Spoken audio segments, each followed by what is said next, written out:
Talisa, Eric, since you're here, why not go see the greenhouse with us? But Eric said no. I still have work to do. I just came out for a moment to see you today. Then he looked at Misa in tension and silence while thinking. Then he said, well, I think I still have time. And the scene changes in the place of the greenhouse, and Misa moves freely in it. And here Eric was saying to himself, fortunately, when I saw Misa again during the day, she looked like a baby or a small animal.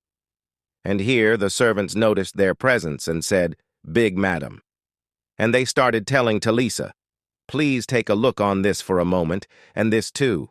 At this time she was watching Mesa Roses, and here Eric was going on, and he was saying to himself, seeing her like this made me feel good. I felt like my mind, which was tense all the time, relax a little. And here, when she saw the maid who loves Misa, she said, oh my God, little madam. And when Misa turned to her, the maid said to her in joy, did you come to see the greenhouse? Why didn't you come to the park earlier? We're always waiting for our little lady to come. But all this Mesa was looking at the bird and imagining that he was looking at her in anger. So she was shocked and remembered the day her family was killed and the birds that were present on that day. And here I imagined that this bird talking to her and saying, Mesa, it looks like your mom did something wrong. And she was looking at him in shock as he continued and said, no matter how bad your mother is, you'll get scolded if you do something wrong, right? So she's probably your mother now.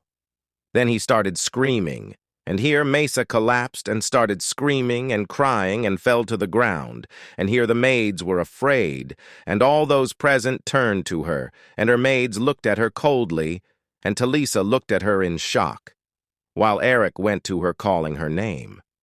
And when he reached her, he asked her nervously and said, are you all right? Look at me. And when she did that, she would ask Talisa and say, what's going on here? And maids, I don't know. Unexpectedly, and here Mesa fell into Eric's lap, who looked in shock at her reaction, and then looked at her crying and trembling with fear. Then he started saying, what happened? And the maid said, I think she became like this when she saw it. Bird. And here said the princess's servant. The princess is afraid of birds, as you can see. And here the maid quickly hid the bird behind her back after she knew about it. At the time that Talisa said to the princess's maid, it seems that it's not just about fear. And since the princess actually has a slightly strange side, shouldn't you tell me about this in advance? And Maid Edel also said to her in anger, if you won't tell me this beforehand, why follow me all the way?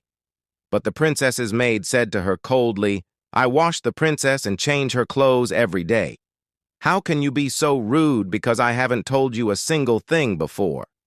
And here Edel looked at her angrily, and she didn't believe what she said. And Talisa, too, was looking at her angrily. Then she turned to Eric, who was holding Misa in his lap, and here he looked in shock when he heard Misa crying. So he said to Talisa, I'll take my wife until she calms down. And he did that, and came out of the greenhouse carrying her and looking at her in silence. She was showing expressions of discomfort on her face. And at this time, Eric started saying to himself, is that why she didn't eat grilled quail? So he told her, there will be no more birds on the table. In the future, I will also clean everything in the greenhouse. And suddenly Mesa pointed to the garden, and here he told her, do you want to go to the park? But the bird can fly there. And when he saw her, she wanted to go there badly. He said to himself, maybe she was bored because she was sitting all the time in the palace. So he told her, fair enough. Let's go then. And he did that. He went to the garden saying to himself, now that I think about it, except the only time my mother took her to church. It seems that Mesa spent every day inside the palace. Then he sat down holding her in his arms. And he started telling her, don't worry, just relax. While wiping her tears and saying, if a bird flies, I'll chase it, and if you sleep, I'll take you to your room. And here Mesa started looking at him until she felt comfortable and slept. And here came his relative Imperique, and he says to him, hey, are you going out with your wife? Then he smiled as he said, You both seem to get along well. Is she asleep? But Eric told him I leave, and Emberic said, You're so angry. Are you worried that she might wake up? And Eric didn't answer him, and Emberic went on and said, Rumors about you both spread like wildfire. She even got to our house.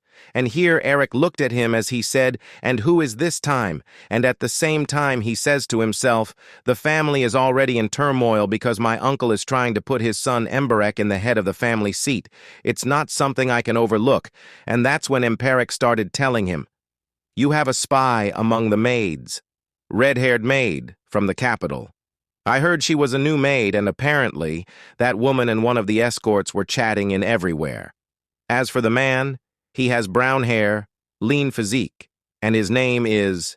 And at this time, Eric started to remember as he said to himself, However, the Emberic, who has a carefree nature, has no interest in the position of head of the family. We trusted each other to appear on the battlefield. That's why he's been supporting me over my uncle, his father, for some time now. So he told him, Thank you. I owe you again.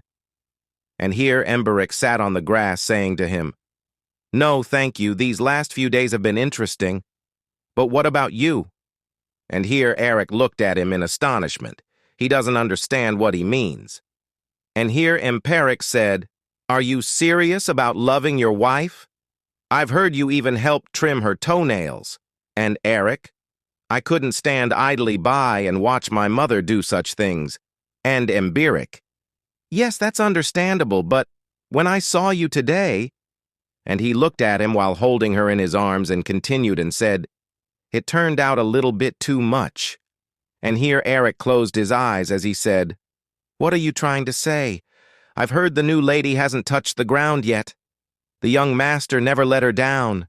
And here Eric told him, She still can't walk properly. And I saw that day as well. Due to the circumstances. Do you want me to force her like the maids did during the wedding? How can I do that for her now a part of my family? But Emberic said to him with an angry face, Yes, I understand. That you have different practical reasons, not to mention your extraordinary sense of duty, even empathy. And suddenly he got up while he was continuing and saying, But nevertheless, I just don't understand it. When I heard the rumors, I thought your action was only to deceive the emperor's eyes. But now no one is watching. So why is it still going that far? Will you keep carrying it like this all the time? It's true. But Eric told him, Shut up. And Emberic in anger said, I'm asking because I don't understand your reasons. Wouldn't it make sense to get rid of them sooner rather than later?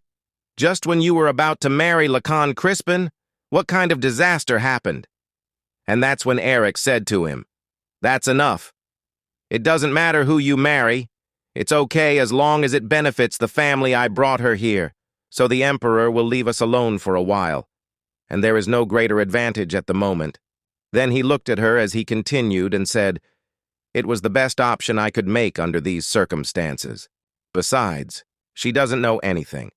She doesn't even know who is lying in his lap, or how to deal with it. Is there any need to make it more miserable?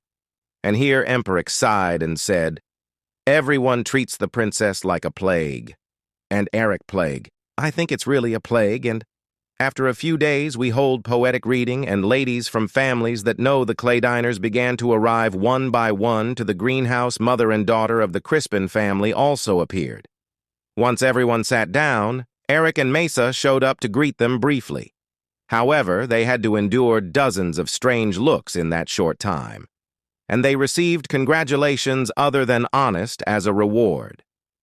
Moreover, despite the uncomfortable atmosphere between the Crispin and Cladinaire families during the greetings, everyone pretended not to notice it, but still pay careful attention. And here Eric picked up Misa and said to them, Okay then. We will excuse ourselves. My wife is not feeling well. I wish you a good time. Then he took it and left quickly. And here the girl who was his fiancée before his marriage to Misa looked at him, and suddenly she went after him and told him, Wait a minute. And Eric, what's the matter? And here she told him, I would like to talk to you face to face. And while Eric tells her, "Isn't it reckless to go out unaccompanied?" someone was watching her from behind the tree. And obviously she's a lady.